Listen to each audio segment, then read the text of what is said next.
Located just off the bustling Lower Broadway, where there are dozens of bars, and within view of the Nashville Predators Bridgestone Arena home in downtown Nashville, sits an important part of Nashville's history. In a lot of ways, it has allowed for the city's current life and growth. Many country music fans know it as the mother church of country music.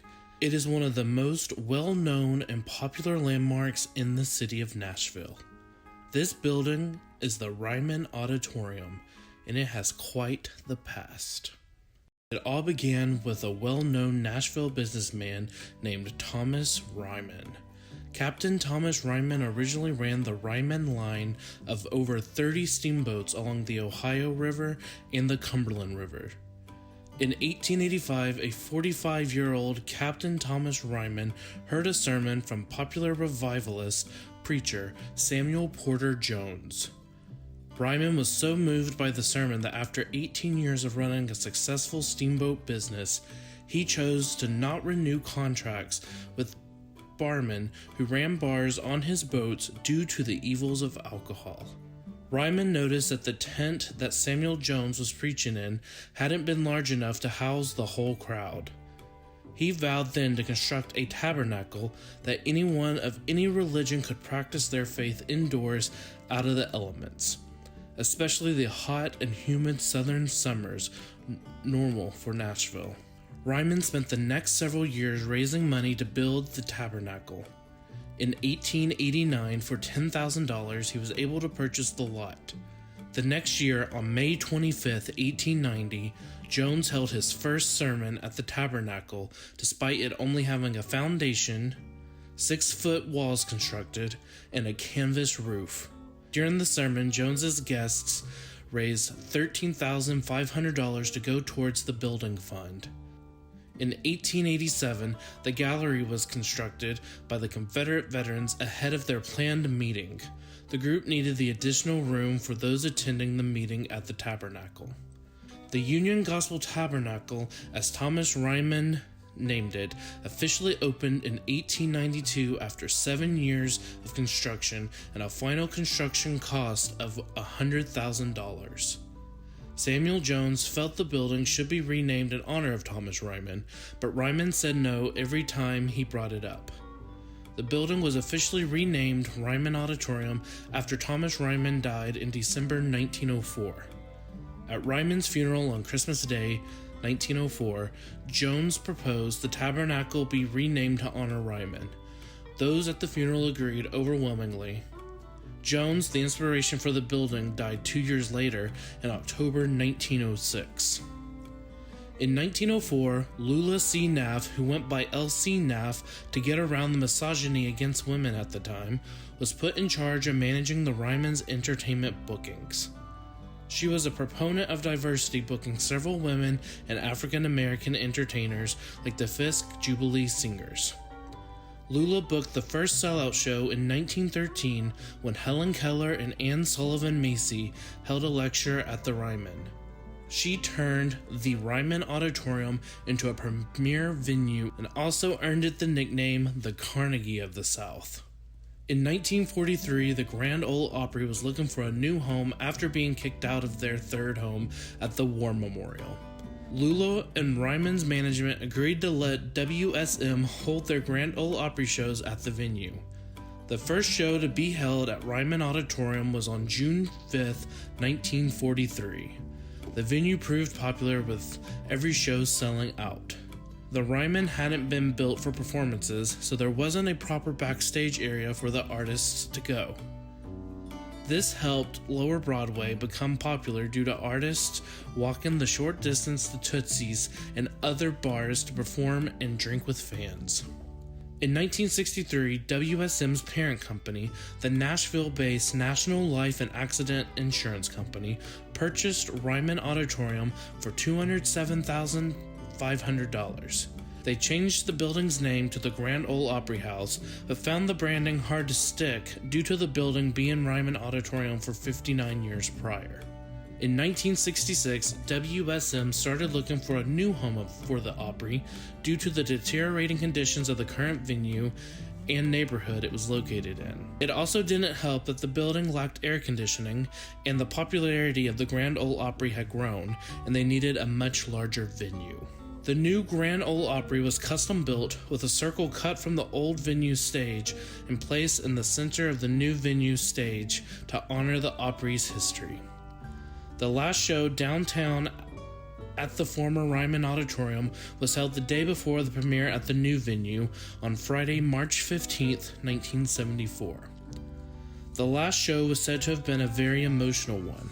The actress Sarah Cannon was performing her character Minnie Pearl when she broke character and began to cry.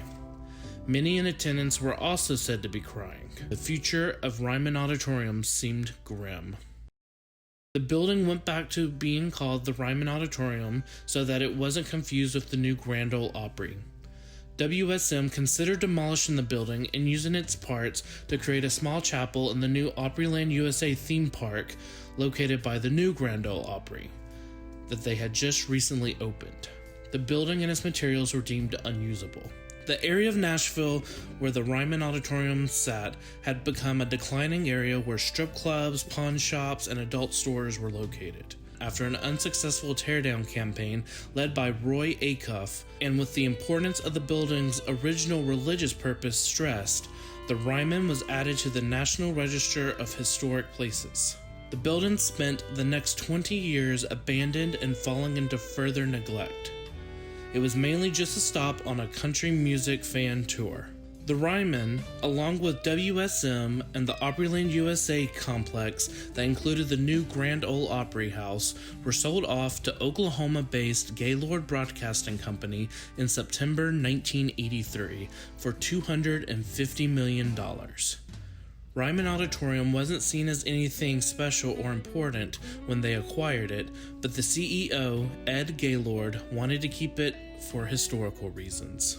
In 1989, the now renamed Nashville-based Gaylord Entertainment Company began renovating the outside of the building, giving it a new roof and fixing the broken windows.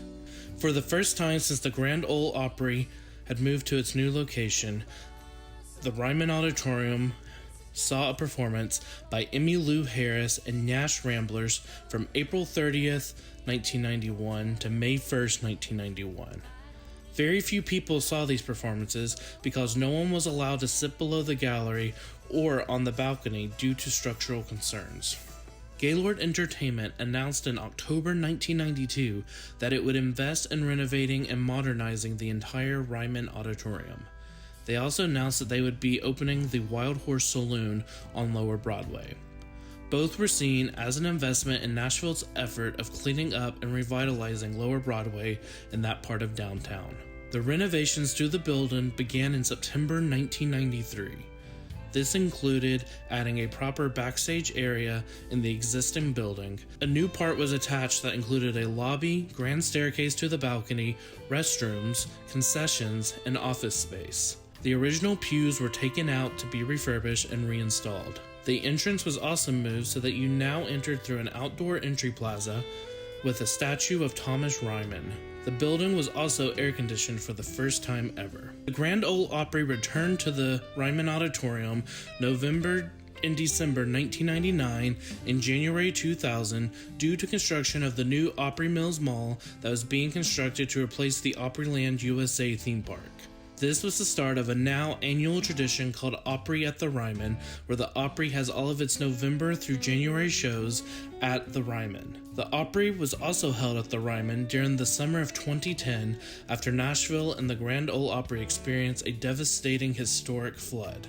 In 2012, Gaylord Entertainment Group became Ryman Hospitality Services, taking the name of a building that was once an afterthought when it came with the multiple properties they purchased in 1983. During 2015, Ryman Auditorium went through a $14 million renovation, which saw the expanded areas in 1994 completely redone.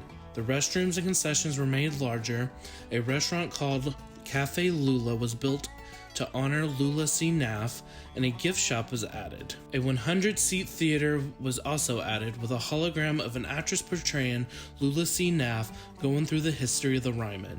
Today, Ryman Auditorium plays host to many country music events and tours. In an effort to diversify their offerings, the Ryman has also become a venue that has hosted many comedians and pop acts.